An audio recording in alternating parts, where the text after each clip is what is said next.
Welcome, everyone, to a new episode of the Creator's Log. I'm Carlos, and today we're finally going to be talking about hosting platform, choosing a podcast hosting platform. And now I'm going to split these into two episodes. The first part is going to be the hosting platforms I barely tried, and I will go into those reasons later on. And then I'm going to be talking in the second part of the platforms that I tried for a longer trial or even paid for.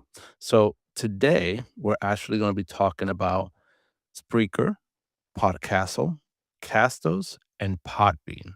Those were the four platforms that I spent the least amount of time trying out. And the reason is when you're looking for a hosting platform, at least for me, some of the things that I try to look for is the analytics. I'm not too well reading analytics. So I like a hosting platform that is very straightforward and simple to read. Also, the distribution. Some of the hosting sites tend to be a little complicated when it comes to the distributions. Others are one click and you're done. The ease of use is always the top of the list. I need a hosting platform that is very easy to use, especially now that I am hosting three different podcasts. Doesn't matter how small the podcasts are, it's still three podcasts nonetheless. Now, the website integration um, is not necessarily a priority, but it is something that is good to have. And I will also be talking about that in the episode on how to build your own website. And this is where the website integration actually comes in handy. The customer support was a deal breaker in some of these hosting platforms. And we're going to start it off by talking about Podcastle. Now, Podcastle had a rebranding, which is now called Async. That's ASYNC. It's very AI video um, editor forward than I would say a hosting platform. I think this is probably the most complicated of them all. This is why I barely spent any time whatsoever in Async, aka Podcastle. I've watched many YouTube videos on Podcastle, but I still couldn't understand it once I went into the website itself. I tried using the recording platform. It's very similar to Descript, as a matter of fact. Not in every sense of the word, but in the sense of how you edit and how it looks in the editing page. As a matter of fact, I think it looks more like Adobe. The simplicity looks more like Adobe than it does with Descript. But the pricings are very interesting. When you start breaking down the pricing, you have the essentials, which is $11 a month if it's paid yearly. But because I pay monthly, we're going to go by the monthly fees, which is $20. Now, that's pretty steep because you would get any other hosting platform for $20 and probably host unlimited podcasts. This one works with AI credits because remember, in this platform, just like Riverside, you can record and publish. So that's very important to know as well. Why this one might be a little bit complicated because, again, like Riverside is trying to do too much at the same time. Now, you do have access to select video and image that the program offers. If you're starting off podcasting, I don't think that's something that you're going to be looking for. It's very forward when it comes to editing. So if you're looking for the hosting part, you got to scroll very, very, very far down the page. As a matter of fact, it doesn't promote necessarily in these pricing that you can host a podcast. Like I'm going to read you guys every word that says here, and at no point I'm reading you can host a podcast. So it has the music, voice, and sound effects generation, the 4 hours of audio and video recordings, 2 hours of text to speech, 20 gigabytes of cloud storage, which I don't know what that means. And then I looked it up. So if you are hosting a podcast in Podcastle, you only have a certain amount of storage that you can use, which means if you are hosting large podcasts and you take up those 20 gigabytes, you have to start deleting episodes. That's not the point of us getting into podcasting. Some people have 900 episodes, so imagine how that's going to look in a plan that only gives you 20 gigabytes. When I saw that and I had to do all this mental math just to know how my episodes were going to fit into this hosting platform, that was a deal breaker for me. I did try their recording software. It was good. I wouldn't say it was the best, but it was good. I would probably compare async with CapCut. The only difference with CapCut is that CapCut doesn't host, but if CapCut hosted, I think that would probably be more of a clear winner because at least CapCut, I think they have a hand up over Podcastle. Now, the pricing just goes straight up. The Pro is already $40. And again, you go and you look at the gigabytes is 120 gigabytes. So again, if you have large episodes and you have 2 seasons, that's already eating it up. And then it just goes straight to $85 and then the custom email us for information. I would not necessarily say not to try async. If you are more video first, I think this would be a good option for you if you don't necessarily care to have your episodes just sitting there for 900 episodes. If you don't care about that, then you're just going to be uploading episodes and then just deleting them once they get a few years old, a few months old, and you're just going straight video to YouTube, then that's fine. Do your videos, edit your videos. Just do keep in mind that you have a certain amount of storage. Now, this is not very beginner friendly. It is not budget friendly, but again, it is very video first platform.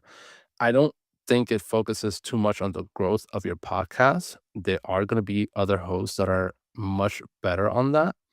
And the networking style in Podcastle, I would say lonely, although there is a YouTube community of talking heads that teach you how to use async.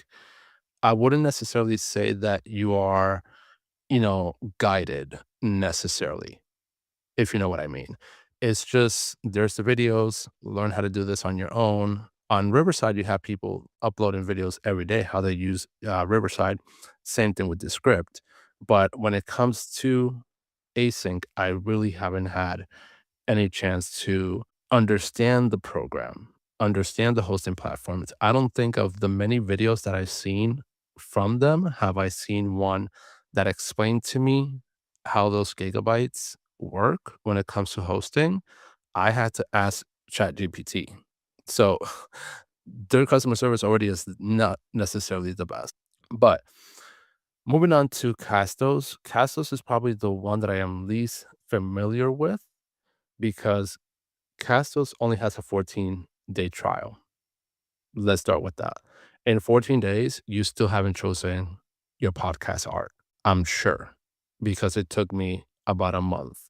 But it does have the essentials, which is $20 a month. It's unlimited podcasts, unlimited downloads, unlimited episodes. That's great. But compared to other hosts that offer the same thing as Castos, I feel like Castos is probably the bottom of the barrel. Not saying that it's any problem with Castos. It actually does have an very easy to use interface. If you want to call it that. It's very easy to manage. You have 100 up to 100 private subscriptions, which I don't necessarily use that. The other problem that I see is that it only has 10 transcripts per month. So if you're doing a daily podcast, you're already behind. You're already at a loss here because you're going to have to upgrade. And from 20, it jumps to 50. So that is not a good thing. When you get to $50, that's when you get the one-on-one call with teams so you can speak to a human. And I think that if you're hosting podcasting platforms, we're going to bump into some problems at one point. And I feel like you should have some kind of representative available, not just for the higher tier payments, but for everyone equally. Even if you're in a free plan, you should be able to get that customer service. And there's the top four, at least for me, have that.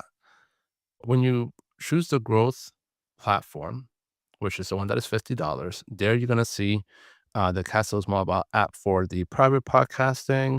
You're going to see the video republished into YouTube, which is something that RSS does for half that price. You're going to see the advanced analytics, which other podcast hosts do for also half that price.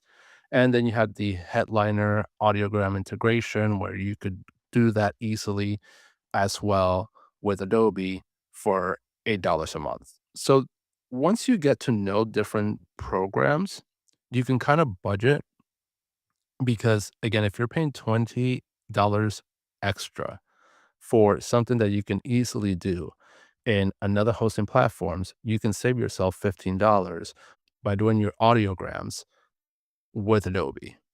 And you can also do them with Descript. So for $50, you can probably get Buzzsprout and Descript.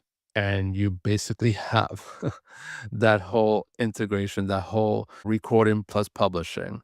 But we'll talk about Buzzsprout later on because unlike Castos, Buzzsprout in that same $20 price range does limit you a little bit. With the $50 one, you do get 25 transcriptions. So again, not even if you do a transcription per day, unless it's February and you're taking 3 days off on a non-leap year, you're going to be short. So that is always something to consider. I told you guys transcriptions are very important and 25 transcriptions are not going to cut it.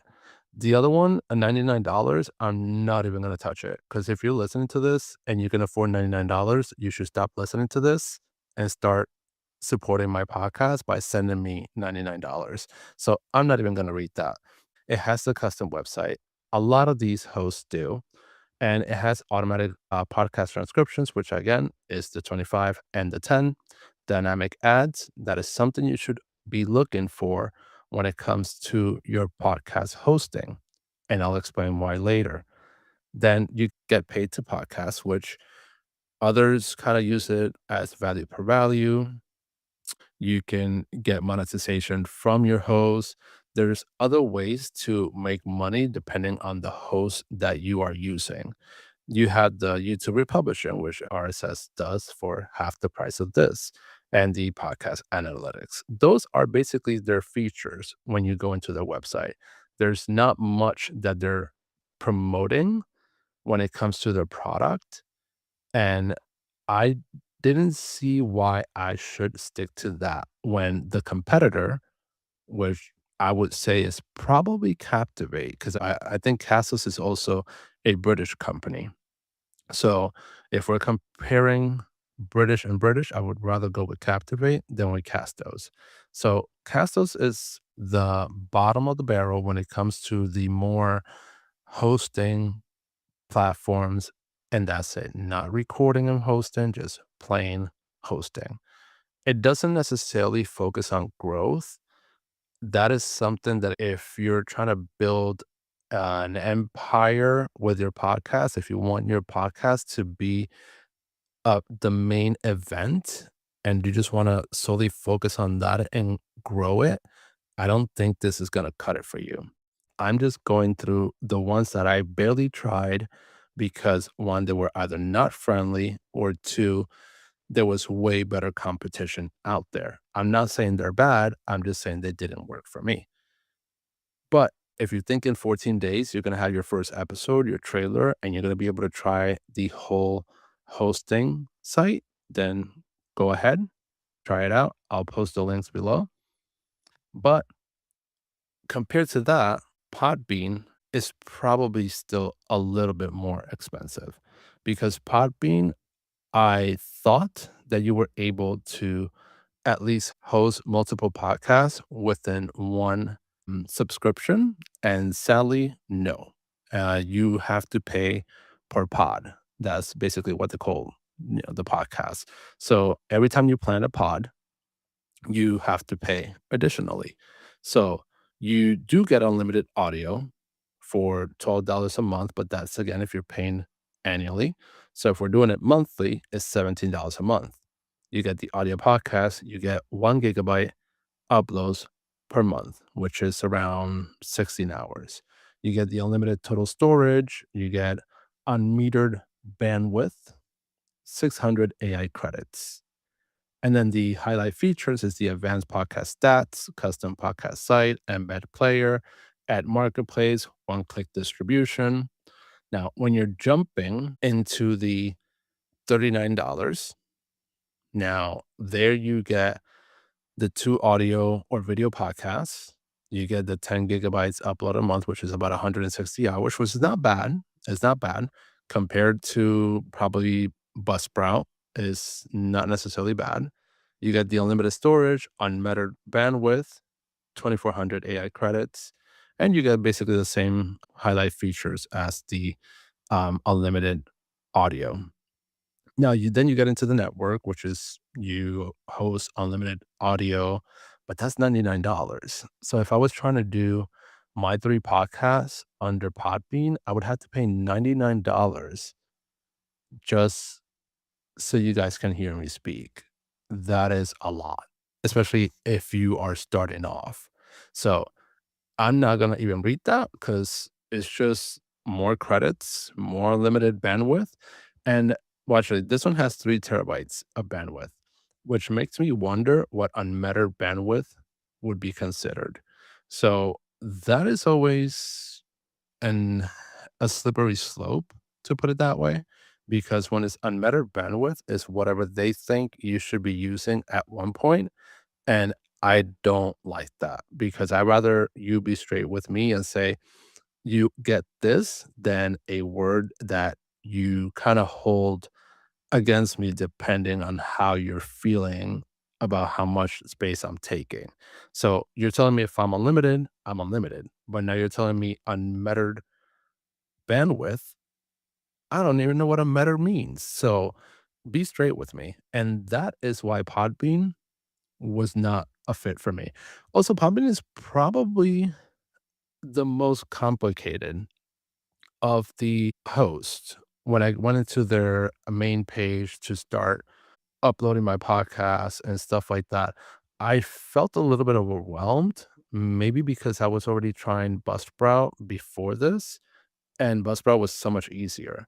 So this does feel more like a community. Podbean is one of the originals in the game, but it it wasn't doing it for me again because the cost would jump so drastically.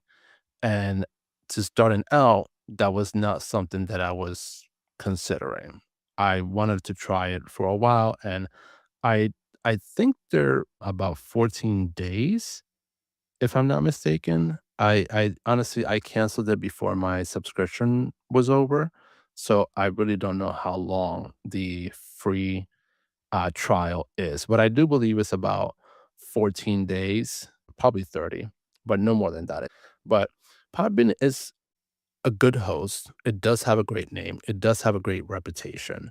So it's not one that I'm talking bad about. It's just not for me. But I do recommend it if you know what unmetered bandwidth is. And if you want to pay $40 for just hosting 2 podcasts. Now, the last one that we're going to be speaking about today in part 1 is Spreaker. The reason I left this one for last is because technically I am kinda hosting, quote, unquote, because I don't necessarily have an active podcast in the sense that I promote it. Remember the episode that I said I was recording with Rec, which is the app to record for Spreaker? So you can record in Rec, and then from Rec, you send it straight to Spreaker. You write your description, you write your title, your art cover, and you just send it straight to Spreaker. It sounds great, right? Very simple, very straightforward, record, publish. But you can't edit your audio in Rec. So Rec is more like a voice note, which is what I was originally trying to do with one of my podcasts. But the problem with that is that even though it was a voice note podcast, I still kind of wanted a little jingle. Because again, I want a little intro music in there just to give the show an identity. But when it came to Rec, I wasn't able to download the episode into my phone. Technically, you can. Once you bypass that, now you have to go publish the show. Once you have the show published, then you can go to Spreaker and download the episode into your computer. Because Rec only gives you within a second if you want to save as file. If you at one point don't realize or just bypass that, that's it. That's the last chance you had to save your episode into your phone. Now, they don't have the app for the computer. At least for the Mac, I've searched, I couldn't find it. So it's only a mobile app. So keep that in mind. But it is good if you are trying to go full free. This is probably a good way to explore. Now, I don't recommend Spreaker for many reasons. One is very messy. Episodes just are all over the place, and I sometimes I can't even find the person's information. So it's not a good place if you want people to really discover you and get to know you. But again, it is completely free. Now, I am going to pull out some additional plans because you had the free speech plan, which is $0 a month. However, you only get 6 months of statistics. Now, you can make money with the ads, but they really just push all the ads that they can. And the reason I stopped listening to podcasts on Spreaker is because they literally jam ads any minute they can. And I'm talking about long ads. And if you fast forward the ads, you're also fast forwarding the show. The ads would play over the show. You can host unlimited episodes. You can upload to iHeartRadio, Spotify, Apple Podcasts. You have your customizable RSS feed. You don't need credit card, and you could have the supporters club. Then you can jump into the broadcaster, which you can host more podcasts. You can make more money with ads and subscriptions. Same uploads to iHeartRadio, Spotify, Apple Podcasts, enhanced private podcasts, Apple Podcast subscriptions, in-app support, advanced statistics. And in statistics, you only get 6 months, and this one you get 12 months. So it's really not much there when it comes to your statistics. Now, when it comes to the Anchorman, that's $50 a month, unless you're hosting unlimited podcasts and you have a bigger audience. I wouldn't necessarily go with that because with the broadcaster, you can already host unlimited podcasts, and that's only $20 compared to other hosts. This is probably one of the best deals out there. But when it comes to the free, this is probably the second best deal out there. Now, my problem with Spreaker is the amount of ads that it puts into your episode. And when I said that I'm technically hosting with them is because the episode that I made a few days ago is still there. I haven't taken it out, but it was more to test. Now, it's a total different name. It doesn't have the same name as the podcast that it belongs to. It has a total different name, but I haven't even had one single download, which makes me wonder why I get bombarded with AI podcasts that are literally being born right now as we speak. And somehow people are not getting pushed mine. That's also the major reason I don't want to host with Spreaker because they have a lot, many AI podcasts. Now, if you're starting an AI podcast, congratulations. I mean, that's not the reason to get into podcasting, but to each their own. But if you are, then go ahead with Spreaker. But do keep in mind, very important, that you only get 15 minutes per episode. So make sure that AI speaks fast because you will be cut. You can't host more than 15 minutes per episode. Yes, it can be a limited episodes, but you have to cut it into 15 minutes.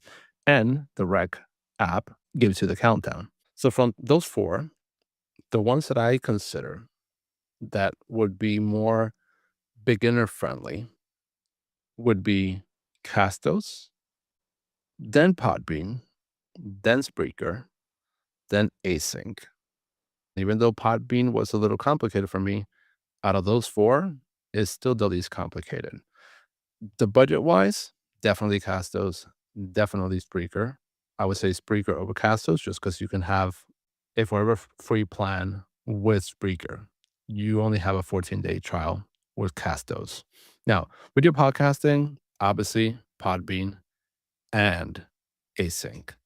Those would be, if you're into video podcasting, those are the two that I probably suggest the most because they are the most supportive, mostly Async over Podbean. I don't know if Podbean is doing it now because everybody's getting into video podcasting because last time I checked, that wasn't there. So I don't know if it's a YouTube kind of just transfers your audio into a video format or if it's just full blown video. So that is not described there. It is not detailed. So I don't know if it's like an Apple podcast video type of situation. But if it is, the price is pretty good then. Just think of those four, try them out. I will be posting those links down at the bottom. See what your preference is.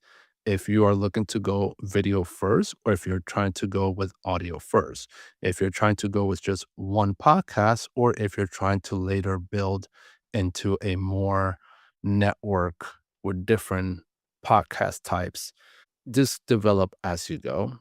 Some of these allow you to do that, and some of them will be a little bit more complicated if you're trying to grow once you're in the hosting platform. Keep that in mind. And don't really overthink it because a lot of the time we're just looking for information on our podcasting host. And we also use that as an excuse to not start podcasting.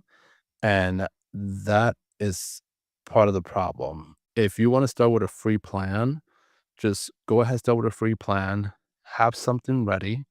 That's why we talked first about the recording softwares where you can just start creating, edit those podcasts, have them ready. Now go find a hosting platform, try it out for free, upload that trailer, upload that episode, see how you're able to manage it. Try out the website creators because sometimes even the website creators are complicated too. There are some hosts that have a way easier website creator and others that I did not even know where to find my website. You're technically paying for that. So take advantage of all those tools. So within that free time range, just in case you don't like it. And before you do, just go ahead and switch to the next one. Transfer all your episodes to the next one free until you find your forever home. We're going to leave it there. We're going to jump into part 2 with the other top 4 that I actually tried for longer. And why did I leave them? Well, let's just say I'm very picky with certain things. And we're going to come back with part 2, where I'll be talking about Captivate, Buzzsprout, Transistor, and RSS.com. I'll see you guys next time. This has been The Creator's Log.